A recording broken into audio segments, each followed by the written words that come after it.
আল্লাহ ইচ্ছা করলে হেদায়েত দান করতে পারে, ইচ্ছা করলে পথভ্রষ্ট করতে পারেন। ওই সালমান ফারসি একজন ব্যক্তি ছিলেন, এলাকার সর্দার ছিলেন। ওনার বাবা মস্ত বড় মূর্তি পূজারী পরিবারের একজন সন্তান ছিলেন। এলাকার মধ্যে যত বড় বড় আসর বসত, হযরতে সালমান ফারসির বাবা যদি ওই অনুষ্ঠানগুলোর মধ্যে না যাইতো, অনুষ্ঠানগুলি শুরু হইতো না।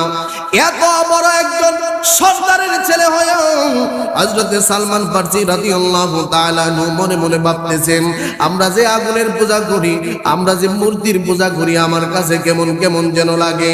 হযরতে সালমান ফারসির বাবা বিশাল সম্পদের মালিক ছিলেন গো। মনে মনে একদিন ভাবতেছেন, আমার তো বিশাল সম্পদ, এই সম্পদগুলি দেখার জন্য আমার সন্তানকে একটু কাজের মধ্যে লাগায়া দেয়। এবার হযরতে সালমান ফারসি রাদিয়াল্লাহু তাআলা নুকে কাজের মধ্যে লাগায়া দিলেন। হযরতে সালমান ফারসি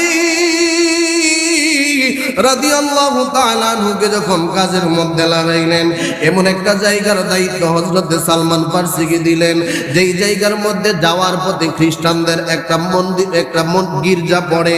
হযরতে সালমান ফারসি রাদিয়াল্লাহু তাআলা আনহু তাকায়া দেখে রে, ওই সালমান ফারসি তাকায়া দেখে ওই গির্জার মধ্যে যেই মানুষগুলা ইবাদত করে, ওই মানুষগুলার ইবাদত তার কাছে বড় ভালো লাগে, কিন্তু আগুনের পূজা তার কাছে ভালো লাগে না। হযরতে সালমান ফারসি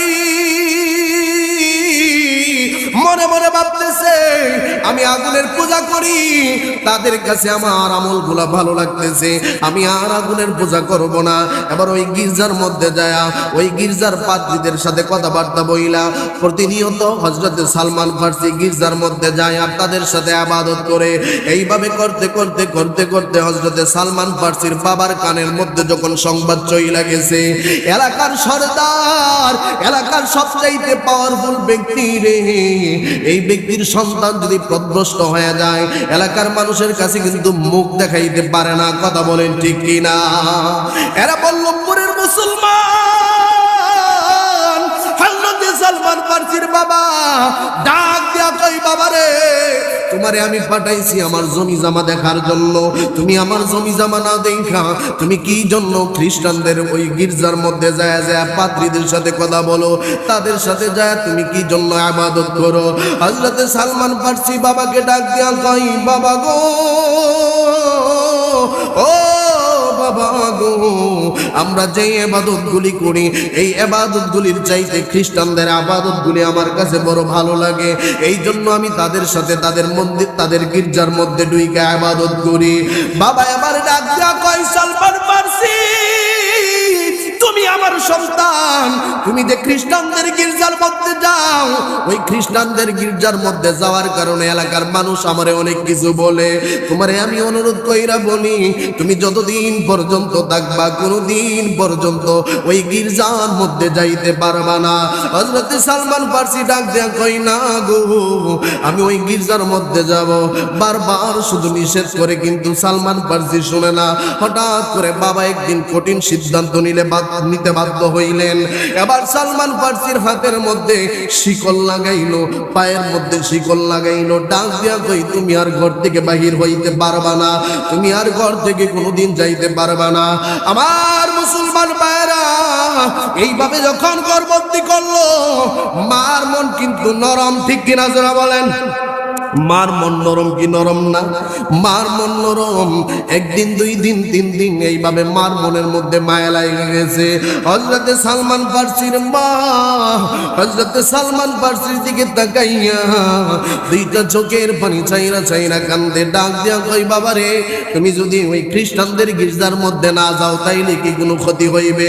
ডাক দিয়া কই, মা, আমি যে আগুনের পূজা করি, ওই আগুনের পূজা আমার কাছে ভালো লাগে না, এই জন্য আমি খ্রিস্টানদের ওই মন্দিরের মধ্যে যাই, গির্জার মধ্যে যাই, আমি ইবাদত করি। ডাক দিয়া কই, বাবা রে, তুমি তাদের গির্জার মধ্যে যাওয়া বন্ধ কইরা দাও, তোমার বাবা তোমাকে শিকল থেকে মুক্তি দিয়া দিবে। ডাক দিয়া কই, না না, আমার শিকলের মধ্যে লাগায়া রাখো, তারপরেও আমি ওই গির্জার মধ্যে যাওয়া বন্ধ করব না। এই কথা বলতে বলতে রে মাকে ডাক দেয়া কই, মা, তুমি আমার মা, আমার জন্য যদি একটু তোমার মায়া লাগে, তাইলে তুমি আমাকে আমাকে একটু কাজ করো। কি কাজ? আমাকে একটু সহযোগিতা করো। আমার শিকলটারে তুমি বাইদা দাও, শিকলটারে তুমি কইলা দাও। সংক্ষিপ্ত সময়ের মধ্যে আমি ঘটনাটা বলতেছি মুসলমান ভাইয়েরা আমার। ডাক দিয়া কয়, আমার শিকলটারে তুমি তাড়াতাড়ি কইলা দাও, আমি আর এই এলাকার মধ্যে থাকবো না, আমি চলে যাব দূর দেশের মধ্যে। মারে দুইটা চোখের পানি ছাইরা ছাইরা যখন বললো রে, মার মনের মধ্যে মায়া লাইগা গেছে। এবার মা চুপিসারে বাবার রুম থেকে চাবিটা আইনা এবার শিকলটারে ছাইরা দিলেন। এবার সালমান ফার্সি ঘর থেকে বাহির হয়ে গেছে। ঘর থেকে বাহির হইতে হইতে রে খ্রিস্টানের এক গির্জার মধ্যে যায় ওই খ্রিস্টান এক পাদ্রীর খেদমতের মধ্যে নিয়োজিত হয়ে গেলেন। এবার খেদমত করতে করতে করতে করতে ওই পাদ্রী যখন মৃত্যু অবস্থায় চলে আসলো, বৃদ্ধ অবস্থায় চলে আসলো, ডাক দিয়া কই, হুজুর আপনি তো ইন্তেকাল করবেন, আপনি তো মুমূর্ষু অবস্থার মধ্যে আছেন গো। আমি আপনার কাছে জানতে চাই, আমি তো সত্যের সন্ধানে এতদিন চেষ্টা করতেছি, কারণ সত্যের সন্ধান আমার অন্তরের মধ্যে থাকার জন্য আমি মূর্তি পূজা ছাইরা দিছি, ঠিক কিনা জোরে কন? আমি আগুনের পূজা ছাইরা দিছি হুজুর, এতদিন পর্যন্ত আপনার খেদমত আমি করতেছি। হুজুর আপনি যখন বিদায় হয়ে যাইবেন গো, তারপরে আমি কার কাছে যাইব?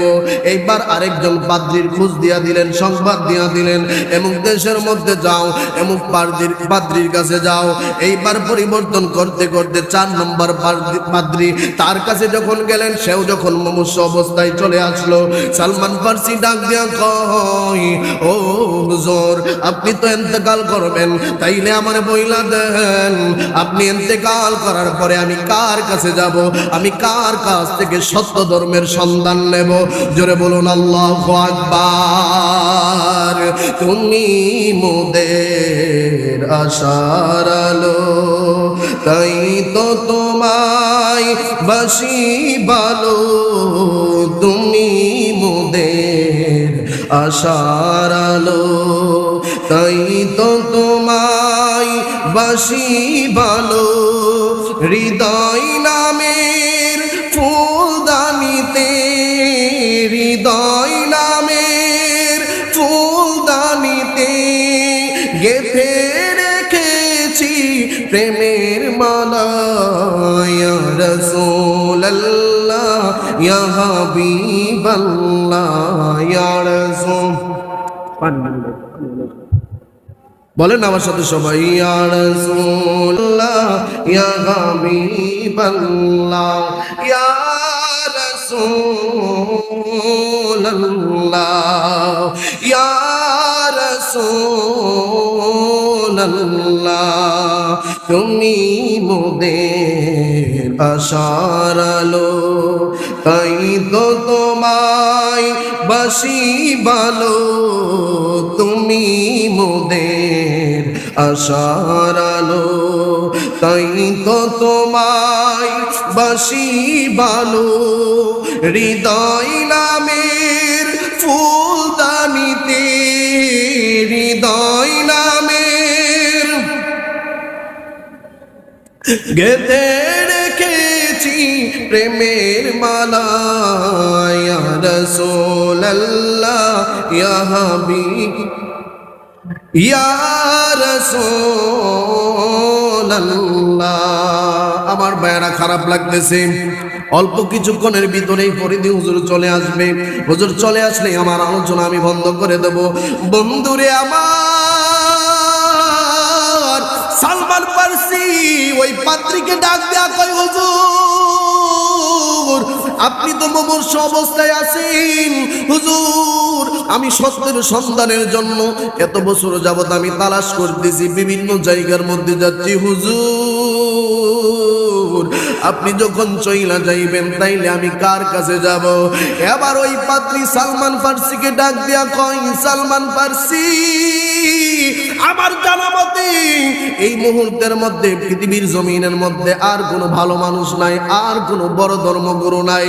এ সালমান ফার্সি রে, আমি তাওরাত কিতাব গবেষণা করে দেখলাম একজন নবী দুনিয়ার জমিনের মধ্যে আগমন করবে, যিনি মক্কাতুল মুকাররমার মধ্যে মরুভূমি মরুভূমির দেশের মধ্যে মক্কাতুল মুকাররমার মধ্যে আগমন করবেন আর মরুভূমির দেশের মধ্যে হিজরত করবেন। জোরে বলুন সুবহানাল্লাহ। আমি তাওরাত কিতাব গবেষণা করে দেখলাম, রিসার্চ করে দেখলাম, একজন নবী দুনিয়ার জমিনের মধ্যে আগমন করবে যার নাম, বাবার নাম হবে আব্দুল্লাহ, যার নাম হবে মুহাম্মদ সাল্লাল্লাহু আলাইহি ওয়াসাল্লাম, যিনি মক্কাতুল মুকাররমার মধ্যে আগমন করবে, হুজুরের দেশের মধ্যে হিজরত করবেন। ডাক দেয়া কই তাকে কিভাবে চিনবো? তাকে চারটা জিনিসের মাধ্যমে তুমি চিনবা। জোরে কোন কয়টা জিনিসের মাধ্যমে? একটু আওয়াজ দেয়া কোন কয়টা জিনিসের মাধ্যমে? চারটা জিনিসের মাধ্যমে তুমি তাকে চিনবা। হযরত সালমান ফারসি ডাক দেয়া কই হুজুর এই চারটা জিনিস কি? চারটা জিনিস কি? ডাক দেয়া কয় এক নাম্বার হইল মরুভূমির দেশের মধ্যে, খেজুরের দেশের মধ্যে সে হিজরত করবে। এক নাম্বার। জোরে কোন কয় নাম্বার? এক নাম্বার হইল মরুভূমির দেশের মধ্যে, খেজুরের দেশের মধ্যে তিনি হিজরত করবে। মুসলমান ভাইয়েরা আমার, ডাক দেয়া কই হুজুর গো তাইলে দুই নাম্বার কি? ডাক দেয়া কই তিনি সদকা নেন না। তিন নাম্বার কি? তিন নাম্বার হইল তিনি হাদিয়া নেন। চার নাম্বার কি? ডাক দেয়া কই সালমান ফারসি রে চার নাম্বার হলো তার গারের মধ্যে মোহরে নবুয়ত থাকবে রে। তার গারের মধ্যে যদি মোহরে নবুয়ত থাকে তাইলে তুমি বুঝিনি বাসে আর কেউ নয়, মুহাম্মদ সাল্লাল্লাহু আলাইহি ওয়াসাল্লাম। জোরে কোন আল্লাহু আকবার। এই চারটা জিনিস যদি তুমি তার মধ্যে দেখো, এই চারটা বৈশিষ্ট্য যদি তার মধ্যে তুমি দেখো তাইলে বুঝবা সেই হলো মুহাম্মদ সাল্লাল্লাহু আলাইহি ওয়াসাল্লাম। তার কাছে তুমি বায়াত গ্রহণ করবা, তার কাছে তুমি ইসলাম, তার ধর্মই তুমি গ্রহণ করবা। এবার সালমান ফারসি ওই পাদ্রী যখন ইন্তেকাল করলো, এবার সালমান ফারসি ওই পাদ্রীর কাছ থেকে বাহির হয়ে গেল। এবার মরুভূমির দেশের উদ্দেশ্যে যখন সালমান ফারসি রওনা দিলেন, এর মুসলমান কোনো কিছু চিনে না, একটা কাফেলার সাথে শরীক হয়ে গেছে, আরবের একটা কাফেলা। ওই কাফেলার মানুষগুলা কিন্তু গণনা করা থাকে কতজন এই কাফেলার মধ্যে আছে। ওই কাফেলার আমির যখন মানুষগুলারে গণনা করতেছে, হঠাৎ করে তাকাইয়া দেখে এই কাফেলার মধ্যে একজন মানুষ দেখা যায়। তৎকালীন যুগের মধ্যে কিন্তু কৃতদাস কেনা বেচা হইতো, ঠিক কিনা জোরে বলেন? ক্লাস 3 এর বইয়ের মধ্যে আমরা পড়ছি, প্রাইমারি স্কুলের মধ্যে, কৃতদাসের ঘটনা। কৃতদাস ওই তৎকালীন যুগের মধ্যে বিক্রি করা হইতো। এ বন্ধু,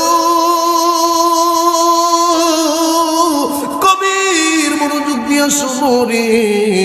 ওই কাফেলার আমির ডাক দেয়া কয় আমাদের এই কাফেলার মধ্যে একজন লোককে বেশি দেখা যায়, এই লোকটাকে বিক্রি করে দেব। এবার বাজারের মধ্যে যায় হযরতে সালমান ফারসিকে বিক্রি করে দিলেন। আল্লাহর কুদরত বোঝা যায় না রে বল্লভপুরে মুসলমান।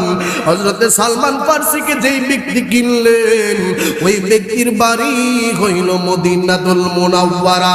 জোরে কোন আল্লাহু আকবার। সোনার মদিনা